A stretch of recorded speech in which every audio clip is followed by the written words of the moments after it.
Okay, Brother Matt. Brother Matt, we are on the Speak Your Truth with Mark Ross podcast, and I am here to have a good conversation. And that I can honestly say, I think this will be a good conversation. And Yeah, it'll be I a have great conversation. that's right. I have with me Mr. Matt Stafford. Um, Matt, I'm not going to go down the list of what you do.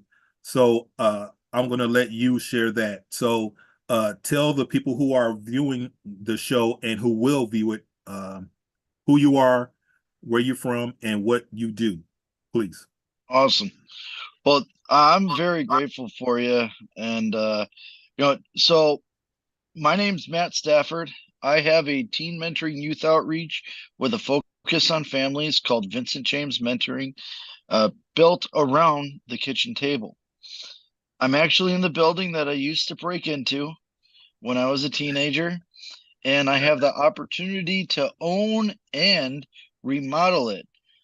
This building was built in 1877, and it was built as a homeopathic hospital. Dr. Moore built it, and he built it to serve. Now I have the opportunity to serve out of his old mansion and hospital for counseling instead of, you know, homeopathic stuff. He helped with Civil War. It was all it, he's a big guy in Waukesha. So back in the day. But it's a great opportunity to be in. I've been in the nonprofit world for almost 25 years. When I turn 40, it'll be 25. And yeah, I have one heck of a story, to say the Yeah. least. Yes, yes, you do. And I'm just writing down the little note. So Matt, I know uh much about your upbringing because we had that conversation, but I want you to talk about that because I think that your upbringing has a lot of relevance to why you're It doing what you're doing. You know what I mean? it So, sure uh, does. yeah. So without further ado, I mean, hey, man, the floor is yours. Well, Go ahead, let it rip, brother. well, let your let's do this. Let's make sure that your audience knows that I love my family. Yeah. My foster family, when I say family, I mean my foster family. My If I say something about my biological family, I will use the word biological. So if I'm saying family, I mean it as the family I grew up in. So uh, Okay. just to lay some groundwork. Understood. I am a I am the seventh of my family. I had seven deaths in 6 years growing up while I was in my family. And my biological family, my mother and father, are mentally and physically disabled. My biological father he passed away about 5 years ago, and he actually served in the military too. He was Air Force, he was a CV, and my biological mother is schizophrenic, mildly retarded, has five different personalities, and she wanted to harm me growing up. So Hmm. me and my brother were in the foster care system. The Coniglero family, my family, took us in when I was 2.5. My brother was 5, and we were permanently placed in the family. So that is very close to being adopted. But my biological mother had enough sense to keep her parental rights, and it was Hmm. a fight to even get permanent placement. So uh, she just didn't want to budge. So I was never a Canaglero. By birth, by being adopted. But my dad, the outreach that I have is named after my father. He passed away when I was 15. He made sure Adopted father, he, right? yep, Your adopted adopted. father. Yep. He made sure that I knew that I was his son. He called me boy all the time. I don't think he actually ever called me by my name that I can remember. And I actually love being called boy from my father. It just made me feel comforted. So, Mm, yeah. And mm. don't get me wrong, I love my mom too. But I was a daddy's boy through and through. That might upset my mom a little bit, but I was a daddy's boy.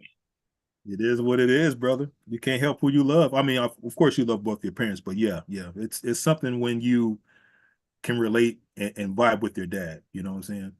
That's a Yeah, good thing. That's a good yeah. thing. He was a Marine.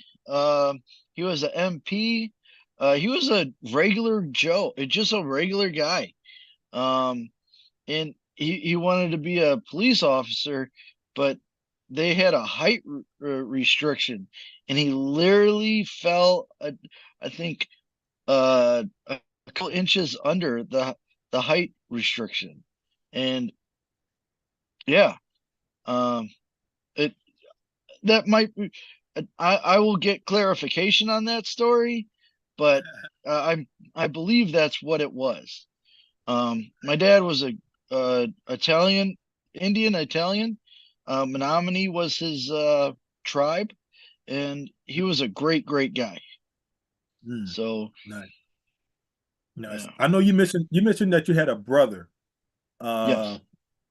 and how how much older are you from your brother? So my brother's only 2.5 years older than me,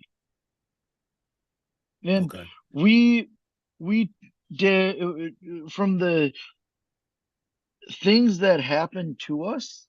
Uh, I went extremely vocal, and my brother is not. I I'm able to express myself, and my brother not so much. But he's learning. He's a great guy. Absolutely love my brother. Now you guys grew up in the same home, adoptive home, or did Yes, he grew up in? yes. So we were both so we're dependent on each other. So we weren't allowed to be split up. We have a almost a Cinderella story from the foster care perspective. A lot of people don't have what we had. Um, Even back then, foster care, when you went through the social system, you were pretty much jumped around home to home if you're fostered. But then, if you're adopted, then you stayed in one place. Permanent placement is very hard to come by. Hmm, okay, I didn't know that. I didn't know that process. Okay, but how are you and your brother now? Are you guys cool? We talk, we don't talk as much as we would like to, but when we do get together for family parties, we're not wrestling with each other no more and fighting with each other. It, we're we're having fun and laughing and joking, you know, laughing about how much we used to get into random fights. So, but That's cool. That's cool. And I want you to uh talk about your biological dad. I think it is your biological dad. Um, I know you mentioned that uh he wasn't very helpful in terms of education, but he was helpful in other ways. so my Talk about foster that. dad, so my foster dad, um, Mm, my foster dad, Vincent James Canaglero. He wasn't very helpful in education wise. He was helpful in more uh more of the, how do I want to say this? The the quiet giant. His stature, his the way he walked and talked and everything about him was was a quiet giant. And knowing that I had security and stability, uh, I loved when he opened up the door when I was a kid, and we had a two-story house, and I would jump from the top of the stairs into his arms, or and he'd catch me. And when I got a little bit bigger, he's like, "You have to get down to the middle of the stairs, and I'll still catch you." But the playfulness of my father, that he said, "You know what? I love you. You are not of me, but I love you as my son, like you are my blood." That's what helped me understand my place in this world. And when he passed away when I was 15, oh my gosh, my world collapsed. It was my hero died. This is a guy that I thought was stronger than God. He died. Uh, I, I didn't know what to do. Mhm. So how did that uh how did that register to you when your dad passed? Because I Uh, know you said during our conversation you mentioned that that was when life for you kind of went downhill, correct? uh, yeah, absolutely. Uh, think about um, think about a train tunnel, right? When a train goes through a tunnel, and you see the light at the end of the tunnel eventually, Mm, the the the tunnel collapsed on me. Everything imploded. When he passed away, he there was more death before him, and there was a death after him. So when that for me to have my hero died, and I had, even that I believed in God, I swore that I would never love God ever again. And because he took my family. There's 7 people in 6 years, and it was horrible. But when I was 15, it was all it was like hell breaking loose. I didn't When he passed away, I didn't listen to no one. I didn't listen to my sister. I was practically raised by my sister after my father died. I didn't listen to her. I didn't listen to the people that were in charge of me. There was no one that could have said anything to me. mm, One mhm, thing that happened was my dad growing up, he would give these hugs. It was just, he was a touchy feely type of a guy. But that's a part of our family. We're kind of, touchy feely, we give out hugs, right? Um, sure. and Dean Culver saved my life with a hug. I was suicidal. Dean Culver started out the teen center when I was 15, and he didn't know it, but I was suicidal. So uh, I was the second kid through that, uh, through the doors, and he gave me a hug and saved my life. It was amazing. It was the same amount of acceptance, that hug, that physical touch that my dad gave. And this is a man I've never met my whole entire life. And he gave Mhm, me the exact same hug my dad gave. Saved my life. In that mhm, moment, I knew only two things. I don't want to die, but I want this feeling for the rest of my life. I've been in the nonprofit world for 25 plus years, working through the teen center, another previous nonprofit, and now I get to have my own nonprofit, and I get to showcase my father's character through the stability that I'm given. So, um, with the building and all of the things that we get to have, I am so very grateful for the men and women that eventually got my attention. It should be interesting to note, though, Matt, that you claimed that you were illiterate until the age of 25, Yeah, correct? I was practically illiterate my whole entire life. Uh, oh my gosh. Uh, I I was always drunk. Yeah, I was practically drunk, or I don't know if I ever did drugs because I was always plastered. I kind of chuckle at it, but in junior high and high school, I was I was so gone.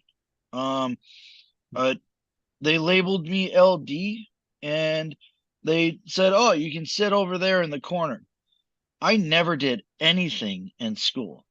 The shenanigans I got into, holy cow, people still Mm, talk about it.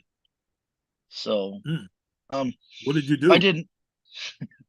Uh, I I put itching powder in my principal's uh office, uh, all over his uh his chairs and whatnot. Me and my buddy bought $100 worth of crickets, put it in the air ducts. In my junior high, I got three pigs. I spray painted 1, 2, and 4 on them, and released them into my junior high. So they're always looking for number 3. That was hilarious. Um, So and you were a then prankster, huh? I a little bit, yeah. Um, it they would not let me into they wouldn't let me take chemistry. I don't know why. So I think I have an idea. You probably blow the school up, man. no, no, just some muriatic acid, and I just you know put my name permanently on some wall. But Yeah, uh, Matt it, Stafford was here. yeah, you got to make sure they remember you. Yeah, I'm sure if that would have happened, they would have remembered you, brother. Yeah, uh, uh, Oh when God. when when I got my diploma, I mean, I never took a test in my life. The teachers, uh, the student teachers would take my test for me, and they, I'd say, frankly, I don't know the answer. I just make crap up, and because I was a part of a statistic, I didn't say that word right. I was just a number. They pushed me Mm, through. And plus I did so much crap, uh, they pushed me through. One thing that kept me, on the good graces of the people that were in charge of me, I always brought coffee or donuts every Monday and Friday. And I just knew if I bribed them, I could, you know, I could get away with my stuff. And mm, I was so drunk and plastered, and I did whatever I wanted. mhm, mhm. So what made you turn it around and start to become literate? Uh, Actually, developing my nonprofit. It was I didn't actually want to start my nonprofit in the first place. 10 years ago, I had three individuals help convince me to start a nonprofit. In my previous nonprofit, I had two deaths. One teenager committed suicide by hanging himself. His name is Jake. And then I Mm, had another teen that I mentored that died in a car crash in Watertown. His name is Bradley Chavez. I did not want to see another death. I was suicidal. I was just guilt stricken. I was angry at the world. I was angry at God. The whole 9 yards. And mhm, mhm, I had a buddy named Peter Jordan.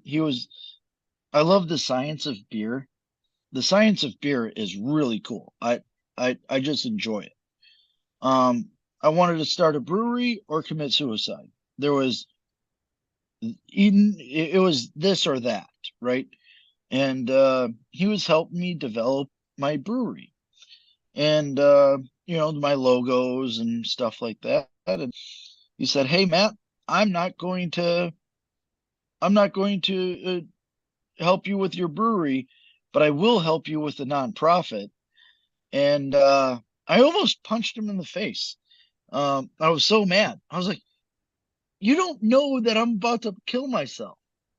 How about you stop and you rewind and you know."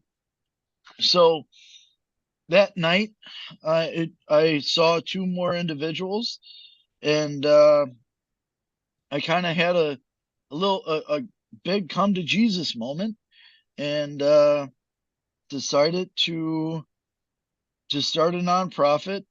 And it's a really big story. It's a bit a bigger story than what we have time for. Um, and I'd love to tell you that story too, but um, pretty much in a nutshell,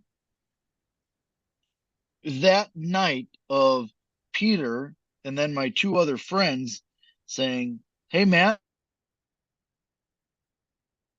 we could start a nonprofit," changed my life for the better. But I needed to go through therapy. I needed to go through all these other things. And with Carla and Fred Garcia from the social system, helped me understand what I'm capable of. So I'm practically illiterate. So I'm going to need to write some programming. I'm going to need to write my bylaws, my business plan. You know, yep, I'm going to need to write yep, all of this stuff.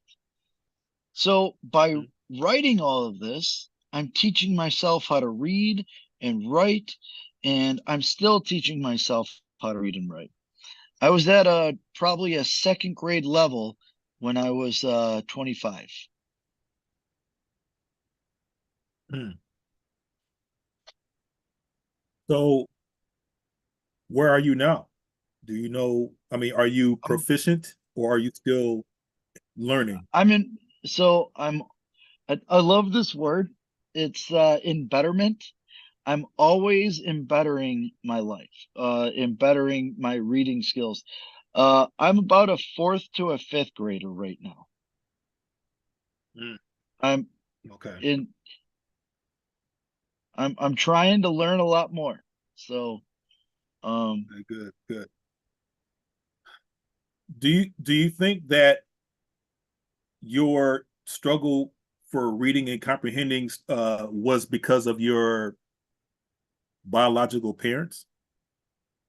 I thought that my biological parents had a lot of uh, to do with that. I thought I was mentally ill. I thought I was, uh, just all sorts of things because my biological mother, schizophrenic, mildly retarded, has five different personalities.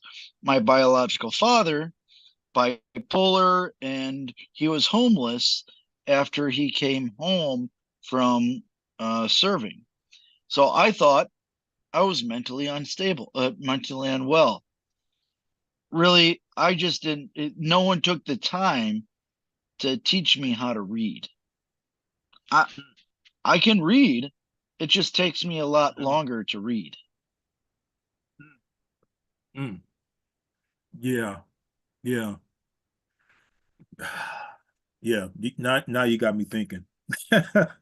um, because I see people struggle. You know, I know that there's uh men, women and young kids that out there that's uh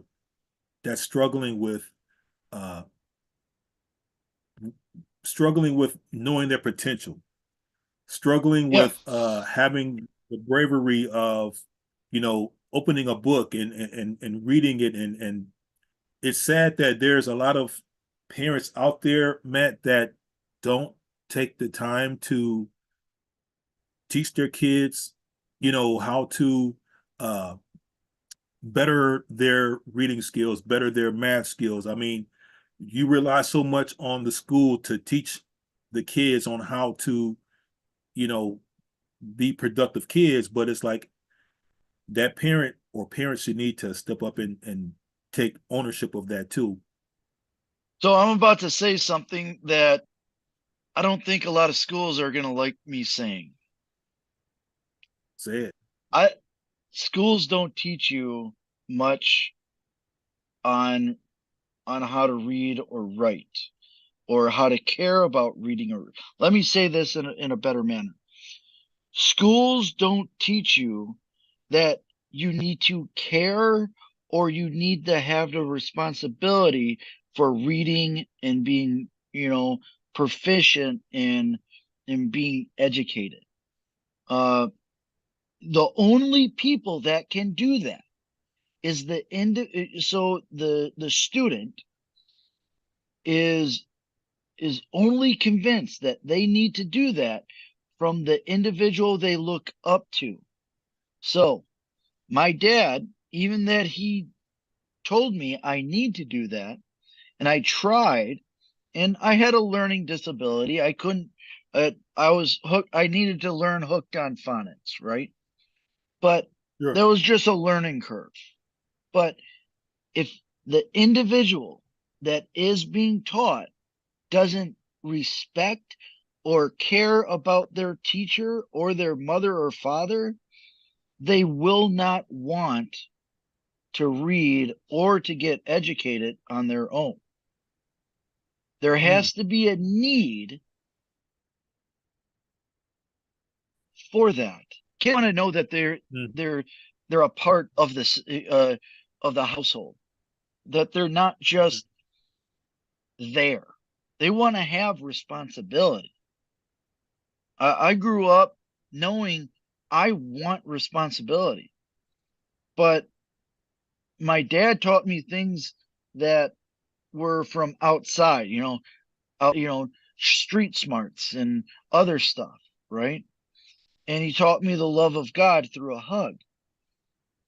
I needed somebody else to teach me the reason why I needed schooling and Mm, why schooling was such not just a necessity, but a responsibility for my life.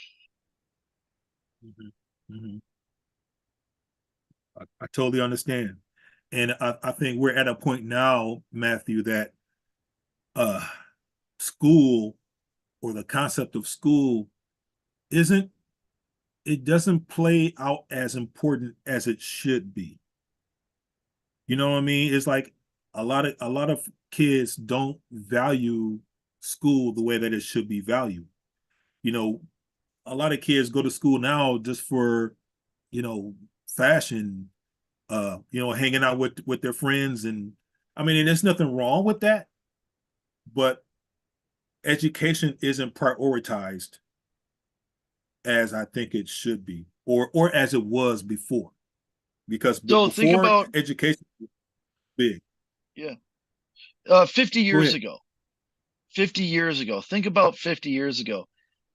How, how, if somebody flunked out of high school or dropped out of high school, how much pressure did they have to go back to high school? Right? 50 years ago, you needed to be well educated. It was not just a requirement, it was a standard.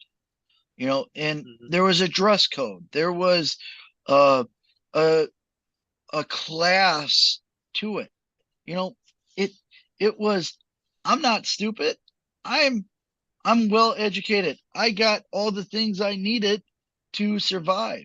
You had more of a well stand well people looked up to you, or people respected you even more if you finished high school, went to university, went to college, or you got proficient in a trade. They cared about the responsibility that you cared for yourself, and the responsibility for in bettering yourself, and growing and being challenged. It uh, my outreach is bringing the family values into counseling, and a lot of family values have been lost because it's a structure and a standard. Now, I believe we've lost a little bit of that, but it's the reason why we lost it is because the parents don't care to have it in the forefront of their family or their household. It's Mm, easier to let the children parent great, themselves. great. And you see it, and you see the effects of that with our youth today because they don't care really. Right. Yeah, yeah. I agree with you 125%. Before we continue, I like for those who are watching, if you guys have any questions that you would like to ask of Matt, or even myself, please do so. We're here. We're talking about my friend's upbringing and the education piece of his upbringing, and we're going to be talking about how he uh, formed the Vincent James Mentoring organization here in just a second. Um, Matt, I want to go back to your biological parents. All right. Yes. Uh, you mentioned that your biological pops uh had a nervous breakdown and he never came back, Right. right? Uh, it, Go into that, so please. he was my biological father was bipolar. Um, and back in the day, 50 to 75 years ago, if you had a mental illness, you were crazy and that was it, right? Or that he's a little weird, and you kind of left it alone at that. So when he went into the military, he was just eccentric. So from structure to no structure and high Mm, discipline to no discipline, my father could mm, not handle that. He was actually a bus driver for Milwaukee Public Transportation, and he was mm, just driving one day, had a nervous breakdown, stopped the bus with all those people on it, opened up the door, and said, "I'm homeless." Says, "I'm done with this," and mm. he became homeless then, right then and there, Right then and there. right then and there, and he stayed homeless for about 10 years. Then he was in and out of different care facilities. Growing up, it I would have forced visitations for my to see my biological parents, and my dad would Mm, defecate on himself all the time. We'd be sitting at McDonald's or a restaurant, and you'd see a puddle at my dad's feet, and mm, uh, I'm like, and I'm crying because my dad is is is doing it. Just he didn't care anymore. I yeah. actually resented him growing up. I hated my biological parents growing up, and when it Yeah. came to his passing, I actually gave uh the the eulogy. I almost said Mhm. benediction. I don't know why.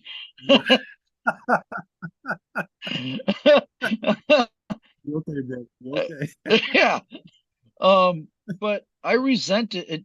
When I say hated my biological parents, uh, that's a very soft word for what I felt towards my biological parents. It, I had all the hate in the world towards my. I hated the breath I, I had in my body.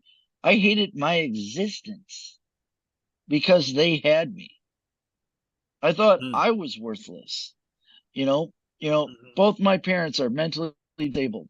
My mom, my biological mom, is uh she attacked me a couple times, while we're uh visiting her, forced mhm, visitations. My dad is uh peeing on himself and killing himself, and there's other stories too. And I'm thinking I'm worthless. I'm from mm. my lot is tremendously crap. And I didn't know how to believe in myself. And every time I would go home, my dad would say, "Boy, you're my son. Bottom line, you're my son, and I believe in you." And that, I got to tell you, Mm.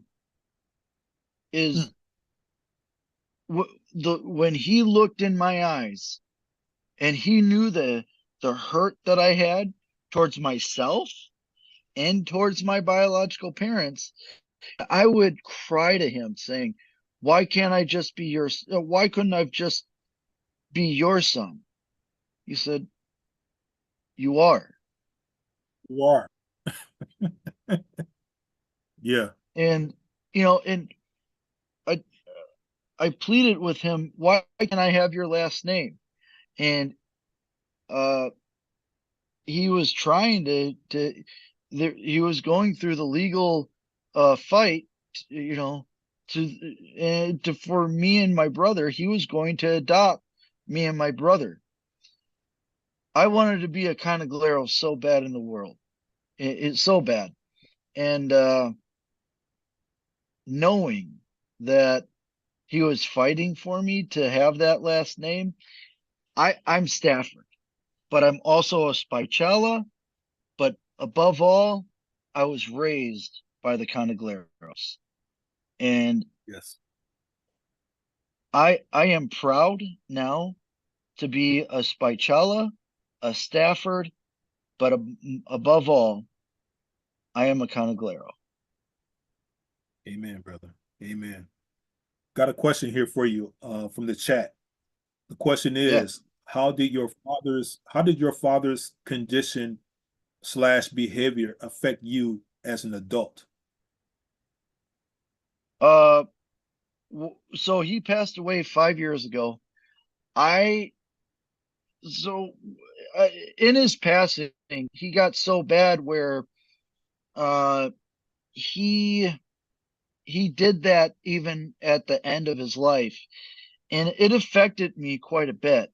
Um, I couldn't reason with him. It, it, I was getting depressed a little bit. Uh, I Mhm. just wanted my biological dad to to understand that type of stuff you don't need to do.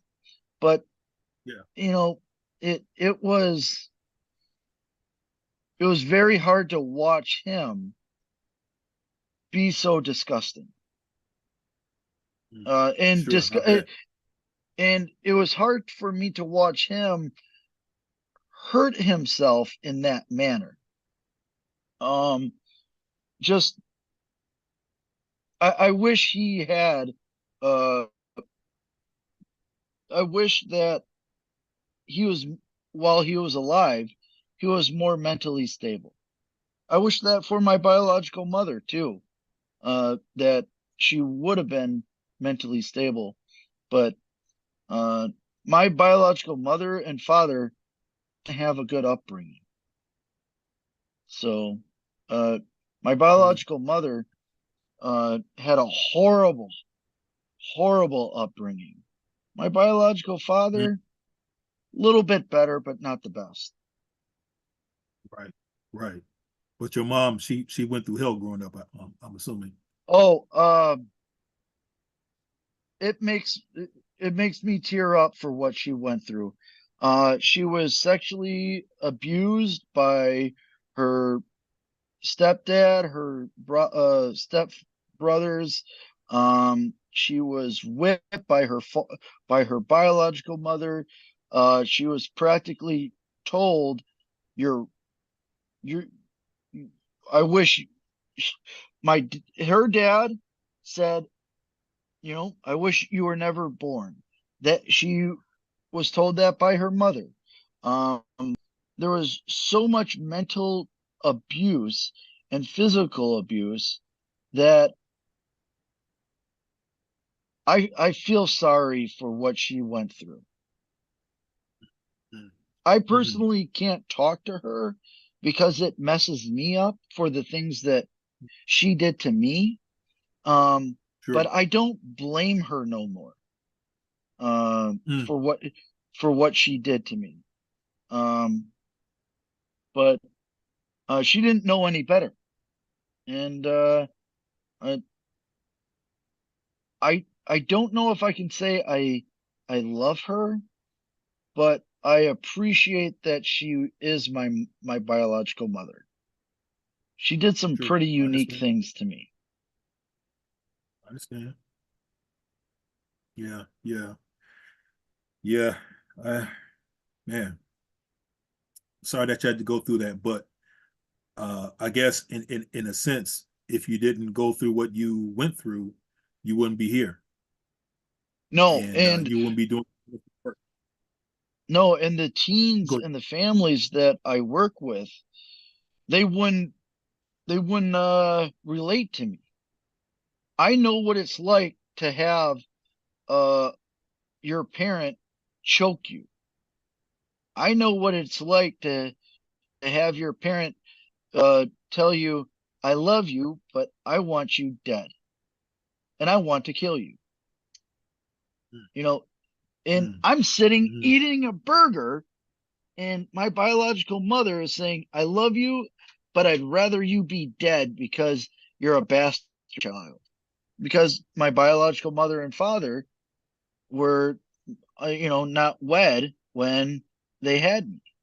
So my biological mother believing in God, but the the the scriptures were so warped in her mind because she needed to kill us. So, and that was a common thing. Like Mm. knowing my biological mother loved me unconditionally, but wanted me to die. Maybe it's one of those voices that was in her head trying to, telling her to do something. You know what I mean? Yeah, yeah. She had five different voices, and they all wanted me died to be dead. It was the gray, the man, the little child, uh, herself, and another one. And I could tell which personality she was with, when she talked to me on the phone. And it was really weird growing up, Mm, you know. mm. Wow. So, at did you? what point did you say enough is enough and made changes with your life, Matt? When I was convinced to start the nonprofit, uh, even that I worked with a different nonprofit called Strong Links. That was great. I tried to make my changes, but truly, when I said I'm going to be the man my father said I could be, is when I started my nonprofit 10 years ago. Um, you know, in a one bedroom apartment on Morris Street in Pewaukee is when I decided to be the person my dad knew I could be. It was the hardest thing I would went through. I went through panic attacks. Um, it was so hard. Going through counseling was the worst, but I needed it. Mm, I had to have it. mm, So while I mhm. was going through counseling, I'm like, my gosh, I can do this for the kids and the families that are like me, that have similar stories to me, you know, and it I am grateful that I have a hard story. But I had a wonderful even that I had a hard upbringing, I had a wonderful Mm. upbringing because I had the standards and the stability of my father. Amen, brother. Amen. So, with all that, what sparked your interest in the creation of Vincent James? So I, I'm gonna I'm gonna tell you a story about uh, a hug. So my dad gave me a hug all the time when I was a kid. But there was one day that I was really feeling bad for myself. And I was going through so much, just I didn't understand things and whatnot. Um, and I was actually, uh, at the time, I didn't know it, but I was suicidal. My dad was on the back porch with his flannel, a coffee cup, and a Marlboro Red. And that's one of the reasons why I smoke cigars. Is I love it, it brings me back to home. And Yeah. he saw me all crying and everything. He he said, "Boy, come up here." I came up to where he was. He got down on one knee and he said, "I know that you're hurting. I know that you don't love yourself, but you are my son. You are the son that I desired. You are family. I love you. You're my boy." Then he picked me up in his arms and he hugged me so tight. That is the feeling and the birth Mhm. of Vincent James Mentoring. Yeah. So when I got convinced to start Vincent James Mentoring, it was I want people to know that hug. So I got to work on it, and uh, when I was a teenager, I used to break into 307 East Main Street when I was a teenager, Mm. and I would sit on Yeah. the sixth step of the building, and there was I got caught 5 times. I broke in like 8 times, but only got caught 5. So the cops would knock on the door, and it sucks when the cop knows your middle name. They wouldn't call me by my Mm. first name at all. And you'd be like, Right. "Hey, Earl, get out." I'm questioning. Nope. What are you doing in here? I want to own it one day.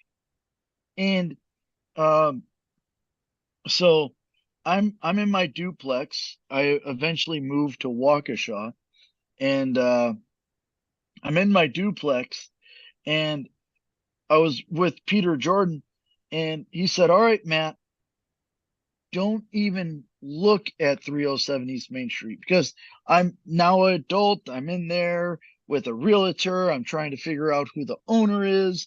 I have no money. Buy it. I'm scaring people away." Like, the funny thing is, I would go and I would tell, I would see people go into the building. I'd yell across the street, "Hey, I think it's rat infested. I think there's homeless people that live in there." I just make crap up, right? And Right. one realtor said, "What are you doing?" I said, "I'm trying to get to the owner and I want to buy this place because I have a nonprofit." You're like, well, stop it. You can't. So the nonprofit had to make a jump of, we need an office somewhere. We need a place. And I have my perfect place in my mind. So it was a late night. It was in October. No, it was August. The lights were on and the door was open. I have a folder full of information about the building. I yell in the building saying, "Who's in the building I'm trying to buy?" They're on the phone with the owner. I eventually, and I get on the phone with him. I give him my, you know, spiel. He says, "Great. Are you the guy that's scaring people away from the building?" I said, Yep, that's me." He said, "You're kind of a pain in the butt right now, but let's meet." So we met. He gave me a deal, and we have the opportunity to buy it for $300,000. We get to fix it up. And we have a great relationship with each other. So um, it, it's so cool. I'm so very grateful. And what I want to do with this building is not the building is an extension of the nonprofit, but it brings so much of what I want to have as a counseling center. When you walk in the doors, you when it's finished, you will have three things that go through your mind: your home, you're welcomed, and you're stable. You will have this stability. You'll know that you're home, and there'll always be a traditional meal cooking on the stove. There'll always be Mm, somebody that welcomes you with open arms. Uh, Counselors and clinical and my staff will welcome you as their own brother and sister or their children. They will welcome you as a family member even before you're a client of ours. We want to show the stability of family to the ones in need. Bottom line, amen. that's Yes, it. sir. Yes, sir. Yes, sir.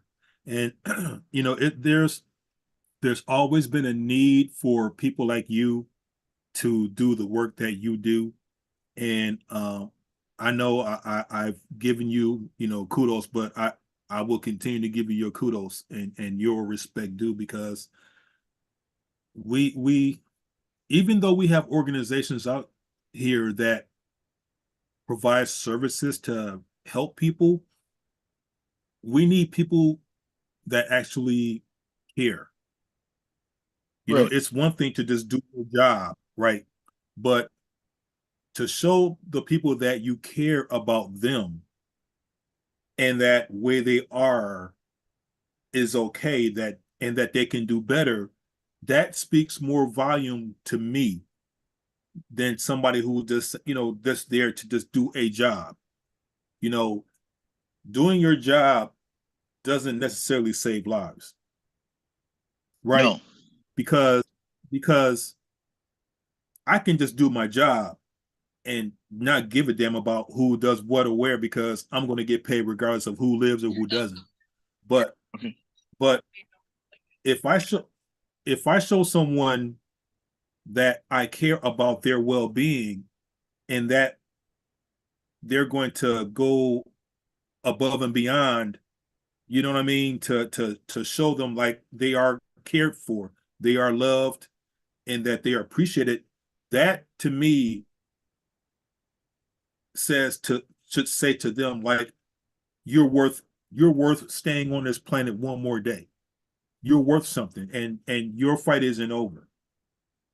No, and So what we want to make sure is that no matter what, if you call my number, 262-751-0303, I come running.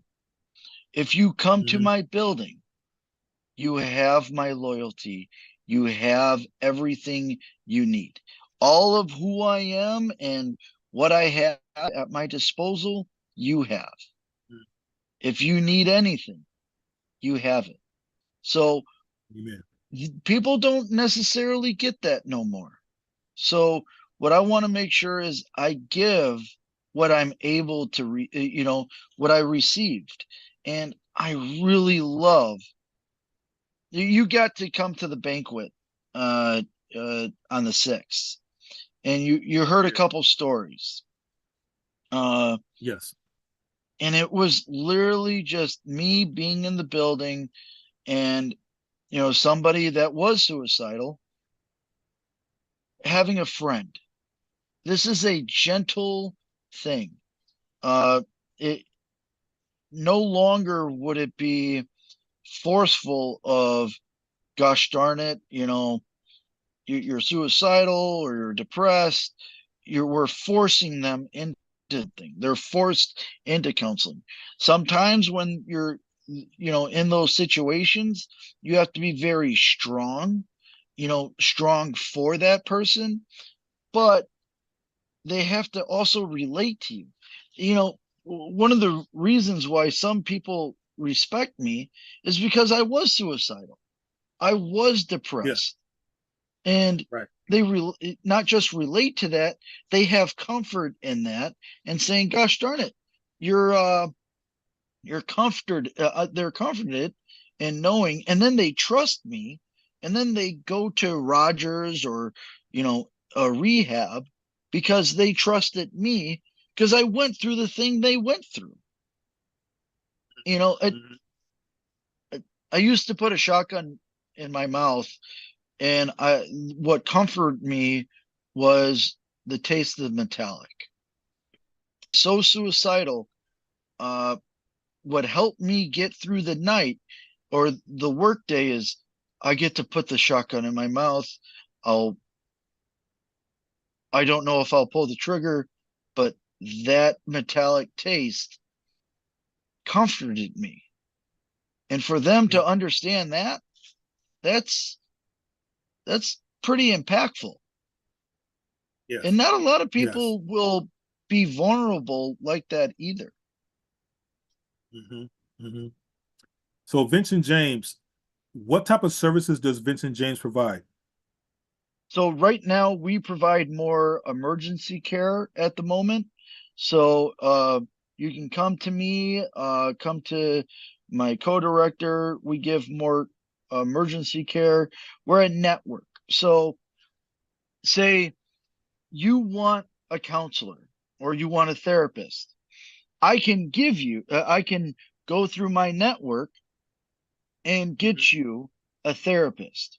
Now, say you are just needing a meal. I'll gladly buy you a meal. If you need a place to live, I will find you a place to live. We can't counsel just yet because we don't have the space available for it, and we're building that up at the moment. And is this for everybody, or is there an age range? Oh, family doesn't have an age range. It doesn't. That doesn't. Family doesn't stop at an age. Right. Right. Okay. Okay. But you know, so our foot in the door is the teenager, right? We, I'm really good with the kids, but Good. um, we're a family outreach. We're not just a teen mentoring outreach. Okay. Okay. Okay. So what's next for you in terms of your your mentoring endeavors, your life endeavors? I mean, what's on the horizon for Matt Stafford? So I'm about to get married this upcoming year to a beautiful Okay. woman named and I I'm actually this is the first I'm going to announce it. I'm writing 3 books, and they're called The Porch. Uh, and I'm writing a book where it feels like you're at the kitchen table, or you're on a deck having a beer, a cigar, or wherever you want to be, but it will feel like you're having a true conversation. And uh it's I'm so very grateful. Within the next year or so, I'm hoping to open the building and having it fully remodeled so I can receive clients through the building. Yeah. Yeah. Well, God willing, brother, you will. I'm not going to say you hope. I'm not going to use that word. I'm going to use will. Yes. God's will, brother. It will happen. Yeah. Yeah. Yeah. Um, how can people reach you? So What I'm is a, old school. good yeah. Hmm. So I'm old school. It's easier to call me. So 262-751-0303.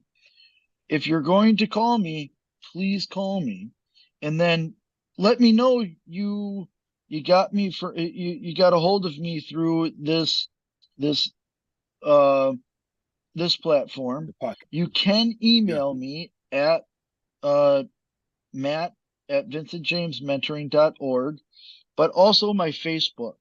uh Please friend me, follow Vincent James Mentoring. uh if you go on Facebook, you see me with my beautiful fiance, you'll see me. um any way you would like to contact me, please do. I want it, and Yes, sir. I want to say this too. I want to you, to everyone that's watching and listening to this, even that you guys might be a service to me, but I want to be more of a service to anything that you want or need. Let me be a shoulder you can rely on. So there's nothing that I wouldn't do for you. That might sound strange because I don't even know these people, but I truly mean it. Amen, brother. I know you do. I know you do, man. I know that just from talking to you the prior to this, your heart's in the right place. Your heart is definitely in the right place, and you have my support, brother. Um, I'm grateful to have your relationship. I'm so grateful, and Yeah. as it does so. Say it again. You got broken up. Say that one more time. My father was a devil dog. My dad, Oh. yeah. So, uh, my foster father, he was a Marine. He Yeah. was Vietnam. So, yeah, Triple five. my Hmm. my biological father was Air Force.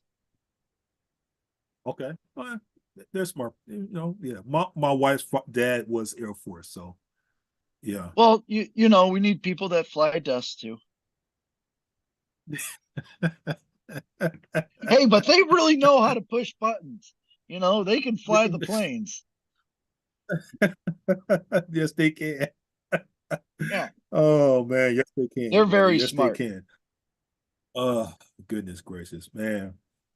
Brother Matt, it has been a pleasure to have you on my podcast and to talk, about you and what it is that you're doing. And man, I wish nothing but the best for you, brother. I'm so Nothing very but. grateful for you guys. So, Yeah, guys, yeah. don't be a stranger.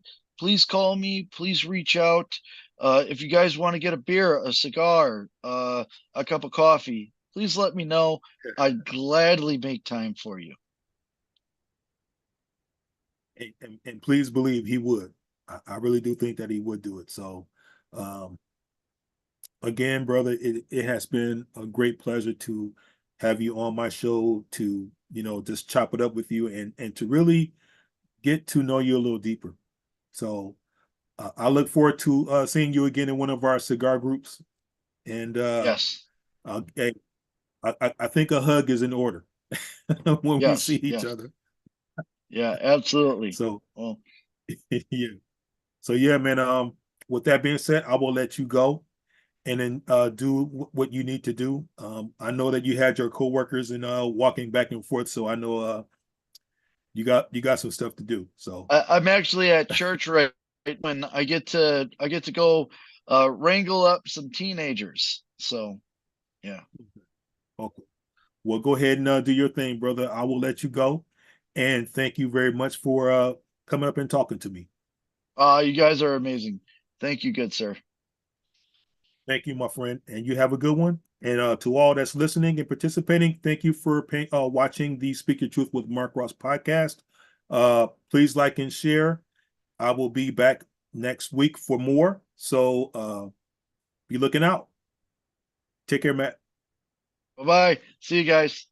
Bye, buddy.